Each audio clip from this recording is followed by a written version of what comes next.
परिचय। रसायन विज्ञान में हम वस्तुतः पदार्थ की संरचना, संघटना एवं उसके गुण धर्म का अध्ययन करते हैं, जिन्हें पदार्थ के मौलिक अवयवों, परमाणुओं एवं अणुओं के माध्यम से अच्छी तरह समझा एवं परिभाषित किया जा सकता है। उदाहरण के लिए औषधि, विटामिन, शक्तिवर्धक औषधि, उर्वरक, उद्योग, बहुलक, साबुन, अपमार्जक, जलरोधक वस्त्र एवं अग्निरोधी निर्माण सामग्री, ये सभी रसायन विज्ञान से संबंधित हैं। उद्देश्य।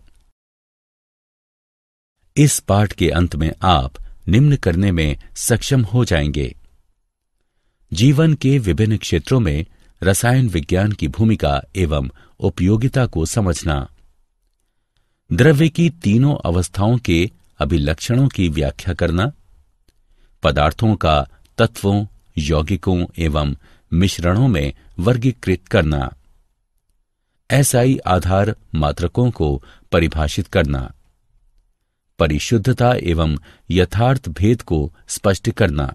रसायन विज्ञान का महत्व। रसायन विज्ञान ने मनुष्य के जीवन स्तर को ऊंचा उठाने हेतु खाद्य सामग्री, स्वास्थ्य संबंधी उत्पाद एवं जीवन की गुणवत्ता में वृद्धि करने वाले अन्य पदार्थों के निर्माण में महत्वपूर्ण भूमिका अदा की है। विभिन्न प्रकार के उर्वरकों, कीटनाशकों एवं जीवाणुनाशकों की उन्नत किस्मों का उच्च स्तर पर उत्पादन इसके ज्वलंत उदाहरण हैं। इसी प्रकार पशु एवं वनस्पति स्रोतों से संश्लेषित अथवा कृत्रिम विधियों से निर्मित कई जीवन रक्षक दवाएं हैं, यथा कैंसर के उपचार में प्रभावी सिस्प्लास्टिन एवं टैक्सोल और एड्स पीड़ितों के उपचार में प्रभावी एजिडिटी अर्थात एजिडोथामाइडिन। द्रव्य की प्रकृति। ऐसा भौतिक पदार्थ जिसका द्रव्यमान एवं आयतन हो, अर्थात जो स्थान घेरता हो, पदार्थ कहलाता है। हमारे आसपास की सभी वस्तुएं द्रव्य द्वारा बनी हैं, यथा किताब, कलम, पेंसिल, जल, वायु, जीवित प्राणी इत्यादि सभी द्रव्य द्वारा ही निर्मित हैं। द्रव्य की भौतिक अवस्थाएं। द्रव्य की तीन भौतिक अवस्थाएं होती हैं: ठोस, द्रव एवं गैस। ठोस का निश्चित आयतन एवं निश्चित आकार होता है। द्रव का आयतन तो निश्चित रहता है, लेकिन आकार अनिश्चित।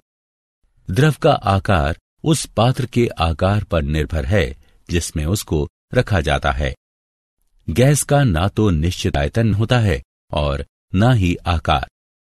वह उस पात्र के आयतन में पूरी तरह से फैल जाती है जिसमें उसको रखा जाता है। द्रव्य का वर्गीकरण। वृहद अर्थात बड़े स्तर पर द्रव्य का वर्गीकरण मिश्रण अथवा शुद्ध पदार्थ के रूप में किया जा सकता है। मिश्रण। हमारे आसपास उपस्थित अधिकांश पदार्थ मिश्रण हैं। उदाहरण के लिए जल में चीनी का विलयन, वायु, चाय आदि सभी मिश्रण ही हैं। किसी मिश्रण में दो अथवा दो से अधिक पदार्थ किसी भी अनुपात में उपस्थित हो सकते हैं, जिन्हें उस मिश्रण का अवयव अथवा घटक कहा जाता है। उदाहरण के लिए कहवा रासायनिक यौगिकों का एक जटिल मिश्रण होता है। मिश्रण के प्रकार। किसी मिश्रण को समांगी एवं विषमांगी में वर्गीकृत किया जा सकता है। समांगी मिश्रण। समांगी मिश्रण में सभी अवयव एक दूसरे में पूर्णतः मिश्रित होते हैं एवं इसका संगठन आद्योपांत एक समान रहता है। उदाहरण जल में चीनी का मिश्रण, जल में नमक का मिश्रण, जल में तूतिए का मिश्रण। विषमांगी मिश्रण। विषमांगी मिश्रण में अवयवों का संगठन आद्योपांत एक समान नहीं रहता एवं कभी कभी तो मिश्रण के विभिन्न घटकों को अलग अलग भी देखा जा सकता है। उदाहरण चीनी एवं नमक का मिश्रण, अनाज एवं दलहन में मिले धूल कण। शुद्ध पदार्थ। शुद्ध पदार्थों की विशेषताएं अथवा अभिलक्षण मिश्रण से भिन्न होते हैं। उनका निश्चित संगठन होता है, जबकि मिश्रण में घटकों का अनुपात अनिश्चित होता है और उनका संगठन भी भिन्न हो सकता है। उदाहरण: तांबा, चांदी, सोना, जल, शर्करा अथवा ग्लूकोज आदि। शुद्ध पदार्थों का वर्गीकरण। शुद्ध पदार्थों को पुनः तत्वों तथा यौगिकों में वर्गीकृत किया जा सकता है। किसी तत्व में केवल एक ही प्रकार के कण होते हैं। यह कण अणु अथवा परमाणु हो सकते हैं। उदाहरण: हाइड्रोजन, हीलियम, कार्बन, सोडियम, तांबा, चांदी, ऑक्सीजन इत्यादि। यौगिक। जब भिन्न तत्वों के दो अथवा दो से अधिक परमाणु संयोजित होते हैं तो यौगिक का एक अणु प्राप्त होता है। यौगिकों के कुछ उदाहरण हैं जल, अमोनिया, कार्बन डाइऑक्साइड, चीनी इत्यादि। द्रव्य का गुणधर्म। प्रत्येक पदार्थ का अपना विशिष्ट अथवा अभिलाक्षणिक गुणधर्म होता है।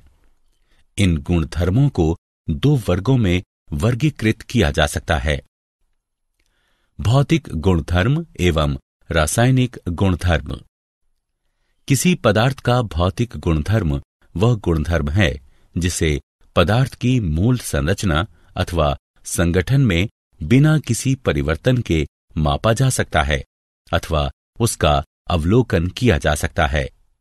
उदाहरण: रंग, गंध, गलनांक, क्वथनांक, घनत्व इत्यादि। रासायनिक गुणधर्मों को मापने अथवा अवलोकन के लिए रासायनिक परिवर्तन का होना आवश्यक है। उदाहरण: विभिन्न पदार्थों की अभिलाक्षणिक अभिक्रियाएं जैसे अम्लता, क्षारता, दहनशीलता आदि। मात्रकों की अंतर्राष्ट्रीय प्रणाली एसआई। मात्रकों की अंतर्राष्ट्रीय प्रणाली यानी एसआई में 7 आधार मात्रक होते हैं एवं इन मात्रकों का संबंध 7 मूलभूत वैज्ञानिक राशियों से है। अन्य भौतिक राशियां जैसे गति, आयतन, घनत्व आदि इन्हीं से व्युत्पन्न हैं। एसआई के आधार मात्रकों की परिभाषा नीचे तालिका में दी गई है। एसआई प्रणाली में किसी मात्रक के अपवर्तयों एवं अपवर्तकों को व्यक्त करने हेतु उपसर्गों का प्रयोग किया जाता है। द्रव्यमान एवं भार। किसी पदार्थ का द्रव्यमान उसमें उपस्थित द्रव्य की मात्रा है, जबकि किसी वस्तु का भार उस पर लगने वाला गुरुत्व बल है। किसी पदार्थ का द्रव्यमान स्थिर होता है, परंतु वस्तु का भार भिन्न जगहों पर भिन्न भिन्न हो सकता है, क्योंकि स्थान परिवर्तन के कारण इसके गुरुत्व में भी परिवर्तन होता है। किसी प्रयोगशाला में वैश्लेषिक अथवा सूक्ष्मग्राही तुला की सहायता से किसी पदार्थ के द्रव्यमान का सटीक निर्धारण किया जा सकता है। आयतन एवं घनत्व। आयतन का मात्रक घन लंबाई होता है, अतः एसआई पद्धति में आयतन का मात्रक मीटर क्यूब होता है।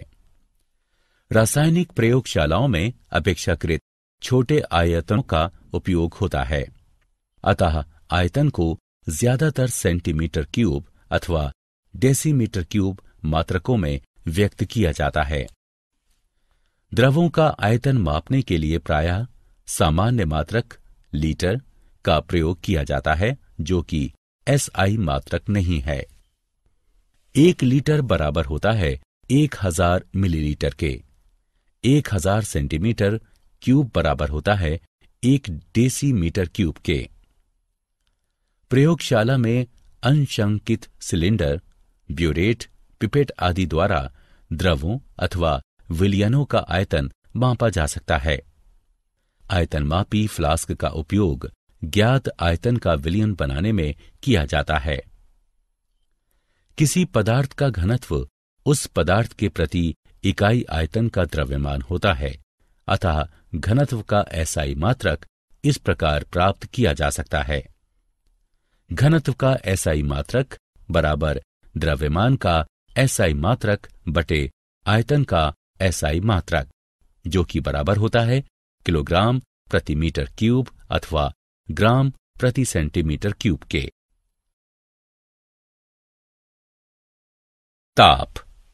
ताप मापने के 3 सामान्य पैमाने हैं, डिग्री सेल्सियस, डिग्री फ़ारेनहाइट और केल्विन। यहां के यानी केल्विन एसआई मात्रक है। सामान्यतः सेल्सियस पैमाने वाले तापमापियों को 0 डिग्री से 100 डिग्री तक अंशांकित किया जाता है, जहां ये दोनों ताप क्रमशः जल के हिमांक तथा क्वथनांक है। फ़ारेनहाइट पैमाने को 32 डिग्री से 212 डिग्री के मध्य व्यक्त किया जाता है। इन दोनों पैमानों पर ताप एक दूसरे से निम्नलिखित रूप से संबंधित है। फ़ारेनहाइट बराबर 9/5 डिग्री सेल्सियस जमा 32। केल्विन पैमाने का सेल्सियस पैमाने से निम्न प्रकार संबद्ध है, के बराबर डिग्री सेल्सियस जमा 273.1। मूल्यांकन। आगे बढ़ने से पहले आइए देखें आपने कितना सीखा। निम्न वक्तव्यों में से सही या गलत का चुनाव करें। सार्थक अंक। सार्थक अंक वैसे अर्थपूर्ण अंक होते हैं जो निश्चित रूप से ज्ञात हों। अनिश्चितता को सूचित करने के लिए पहले निश्चित अंक लिखे जाते हैं, फिर अनिश्चित अंक को अंतिम अंक के रूप में लिखा जाता है। सार्थक अंकों को निर्धारित करने के लिए कुछ नियम बने हैं जो निम्न हैं। सभी अशून्य जो शून्य नहीं है अंक सार्थक होते हैं। उदाहरण 285 सेंटीमीटर में 3 सार्थक अंक हैं एवं 0.25 ml में 2 सार्थक अंक हैं। नंबर 2, प्रथम अशून्य अंक से पहले आने वाले शून्य सार्थक नहीं होते। इस प्रकार के शून्य मात्र दशमलव की स्थिति को दर्शाते हैं, अतः 0.03 में मात्र एक ही सार्थक अंक है एवं 0.0052 में सिर्फ 2 सार्थक अंक हैं। 3, 2 अशून्य अंक के मध्य स्थित शून्य अंक सार्थक होते हैं। 4, किसी अंक के अंत में अथवा दाईं ओर आने वाले शून्य सार्थक होते हैं, परंतु शर्त यह है कि वो दशमलव के दाईं ओर स्थित हो। उदाहरण 0.200 ग्राम में 3 सार्थक अंक है, लेकिन जिन संख्याओं में दशमलव नहीं है उनमें दाईं ओर स्थित शून्य सार्थक नहीं होते। उदाहरण के लिए हम 100 को ले सकते हैं, इसमें केवल 1 सार्थक अंक है। 5, यथार्थ संख्याओं में सार्थक अंकों की संख्या अपरिमित होती है। उदाहरण के लिए 2 गेंदों या 20 अंडों में अपरिमित सार्थक अंक है, क्योंकि ये दोनों ही यथार्थ संख्याएं हैं एवं इन्हें दशमलव अंकित करने के बाद अपरिमित शून्य लिखकर व्यक्त किया जा सकता है, जैसे 2 बराबर 2.000000 या 20 बराबर 20.000000।